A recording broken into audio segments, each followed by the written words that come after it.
L'Union des conseils des chargeurs africains en assemblée générale, Patiente Saïba, directeur de l'OGEFREM, a été désigné comme président de cette organisation pour 2 ans.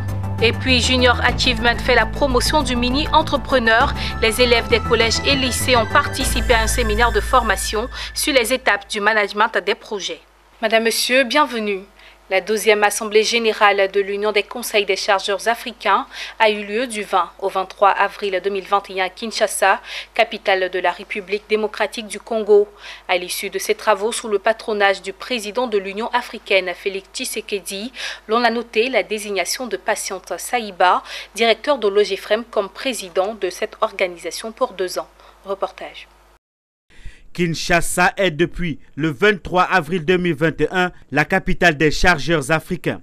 La 12e Assemblée générale de l'Union des conseils des chargeurs africains s'est tenue en République démocratique du Congo sous le patronage de Félix Tshisekedi, chef de l'État et président en exercice de l'Union des conseils des chargeurs africains. L'UCA face aux enjeux de la mise en œuvre de la zone de libre-échange continentale africain, c'est le thème autour duquel les participants venus d'un peu partout ont échangé. Au moment où l'Union africaine rend opérationnelle la zone de libre-échange continentale africaine, il est tout à fait indiqué et de bonne loi que les conseils des chargeurs soient aux premières loges pour vulgariser, exécuter et accompagner cette ambition continentale légitime et bénéfique pour le peuple africain en général et pour les chargeurs en particulier.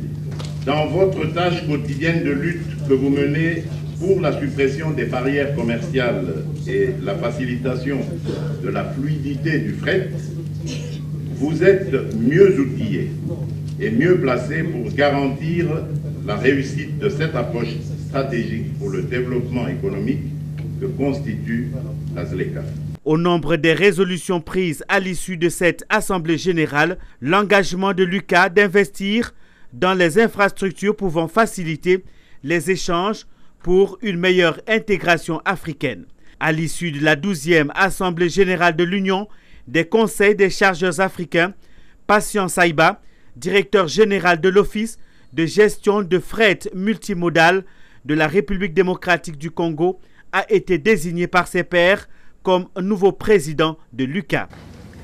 C'est ici le lieu de réitérer, au nom de toute la famille UCCA, ma profonde gratitude à son Excellence Monsieur le Président de la République démocratique du Congo, président en exercice de l'Union africaine, Monsieur Félix Antoine Tshisekedi Tshilombo, pour avoir accepté de patronner ses assises et de rehausser de sa présence la cérémonie d'ouverture.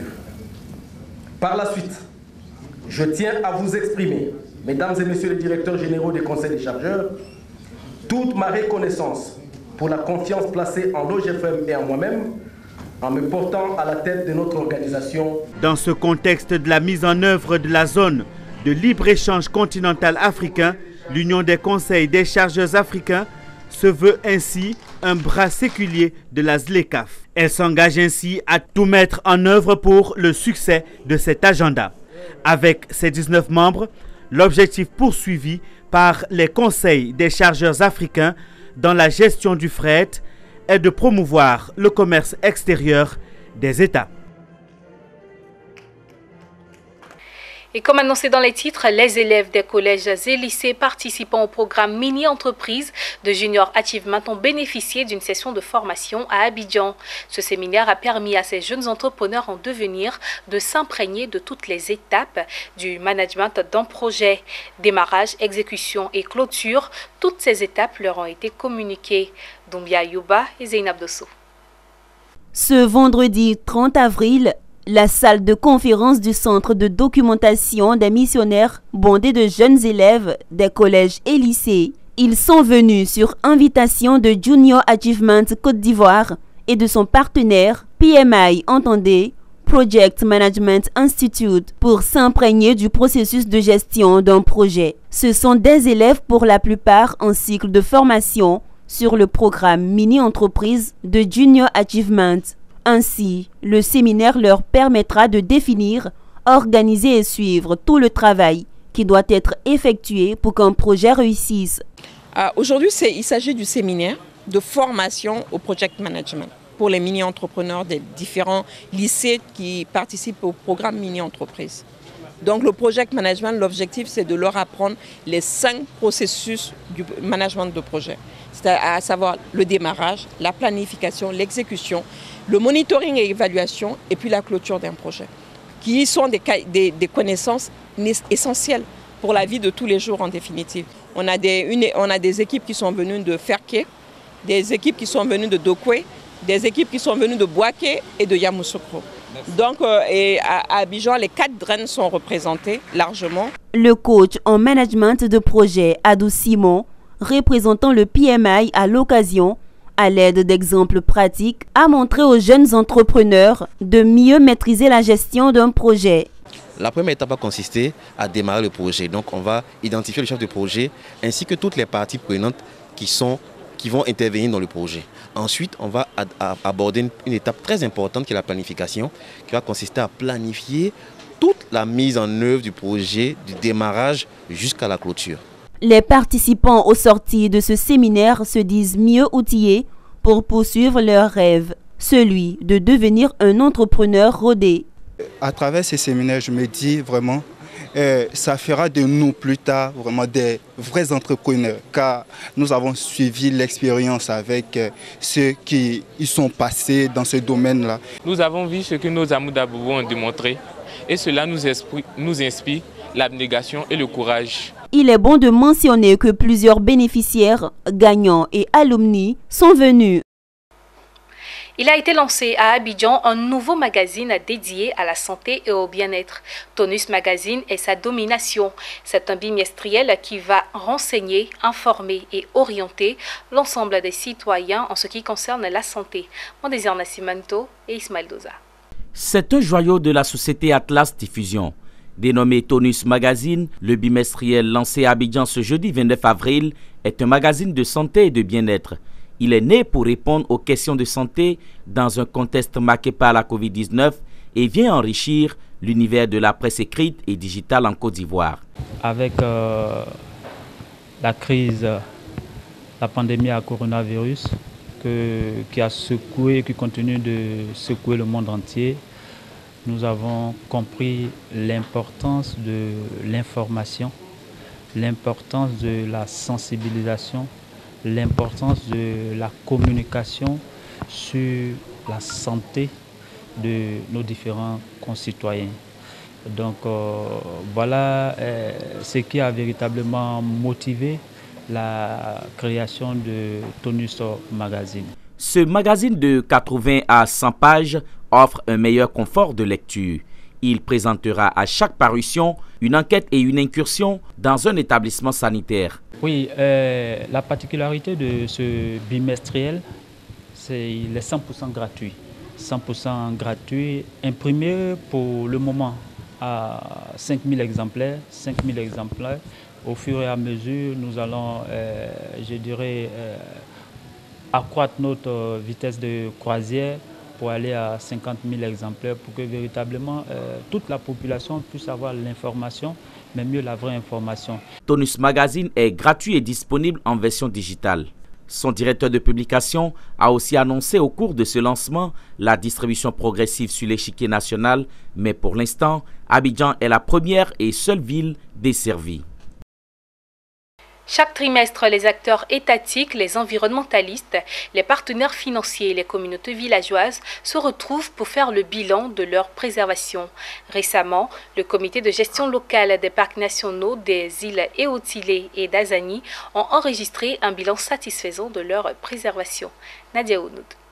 La première session 2021 du comité de gestion locale du parc national des îles Eotile s'est tenue à la préfecture d'Adiaké sous la présidence de Trazier Géraldo Lucie, préfet du département, accordant un intérêt particulier à la tenue du comité de gestion locale du parc national des îles Eotile, qui reste un cadre de consultation au niveau local pour faire rayonner ce patrimoine naturel et touristique de la région du Sud Comoé à travers la Côte d'Ivoire et dans le monde.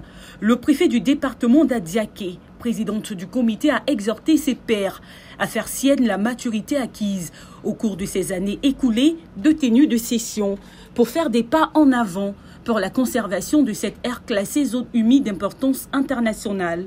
depuis 2005. Une invitation à faire face à de nouveaux défis plus exaltants, en vue de maintenir le cap et faire davantage de pas en avant. Pour y arriver, notre seule arme demeure le travail, inlassable dans l'unité avec un esprit d'équipe conquérante. C'est à cela que je voudrais d'ailleurs inviter chaque participant à cette séance qui ne doit nullement apparaître comme une routine, mais être perçu comme un laboratoire d'où ressortent des résolutions pertinentes capables de faire rayonner l'image du Parc national des îles Haut-Tilé à travers la Côte d'Ivoire et dans le monde entier. Il ressort de ce bilan la réalisation des activités prévues au premier trimestre 2021 par le plan annuel d'activité de l'année. De la surveillance à l'écotourisme en passant par les aménagements, le suivi écologique et le management, le secteur en charge de la gestion du Parc national des îles Haut-Tilé a exécuté ses activités programmées. La réalisation de ces activités a permis au secteur d'obtenir une performance de 78,22%. Fait marquant au cours de ce trimestre, c'est l'implantation de 45 balises sur 67 pour indiquer les limites du parc aux riverains et aux usagers. Après le Parc national des îles Haut-Tilé, ce fut le tour du Parc national d'Azagny de tenir sa première session à Grand-Laou et à Jacquesville. Il ressort de ce bilan que malgré les activités de sensibilisation et la couverture du parc 32% par les équipes de surveillance, des braconniers continuent d'agresser la faune.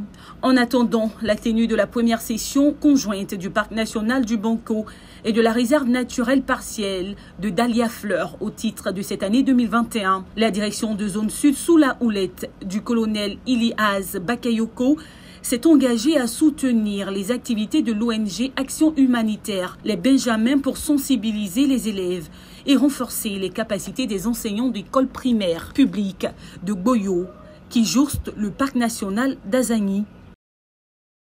Et puis, à l'instar des différentes localités de la Côte d'Ivoire, le village de Yéré-Kayé, dans le département de Bondoukou, a désormais son propre festival. Dénommé Indebi Yadi Pâques, ce festival a été rendu annuel lors de la récente période de Pâques. Son objectif est la valorisation des rythmes et danses du village et surtout la promotion du vivre ensemble entre les différentes communautés de la localité. Le reportage d'Anissé Kouadio. Le peuple Koulongo est très mordu de la célébration de Pâques. La preuve, le village de Yéré-Kayé-Walogo a organisé la première édition de son festival dénommé Indebi Yadi Pâques. Allons-y célébrer la Pâques, qui a permis de mettre en valeur toutes les richesses culturelles. Je suis contente qu'on se retrouve. Venez au village, c'est très important de connaître les parents du village pour connaître notre tradition. C'est un plateau également de rêve pour les artistes de mettre en relief leurs talents.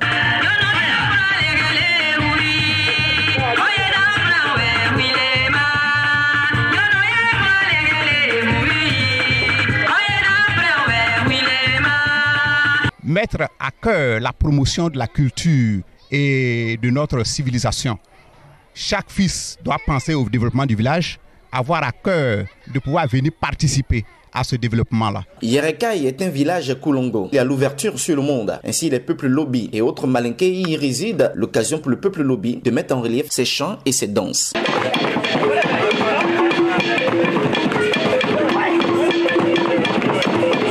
Au cœur de ce festival de la Pâques de Yéré-Kayé, c'est aussi la question du développement, où les uns et les autres appellent de tous leurs vœux à travailler ensemble dans la paix pour booster le développement. J'invite toute la population, toute la jeunesse, quels que soient nos cadres, les fonctionnaires, les élèves, les étudiants, nos vaillants paysans, en tout cas à se mettre ensemble. Monsieur Adou Théodore, fils et cadre de Yéré-Kayé, initiateur principal de ce festival, situe l'objectif visé d'un tel événement. C'est un défi à relever.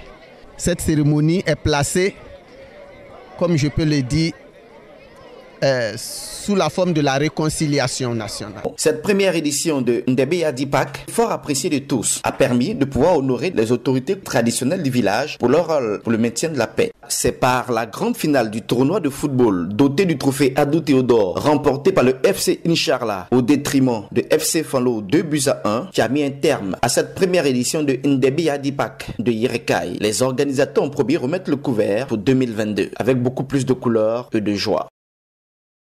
Fin de ce journal, merci de votre aimable attention. Très bonne semaine à toutes et à tous.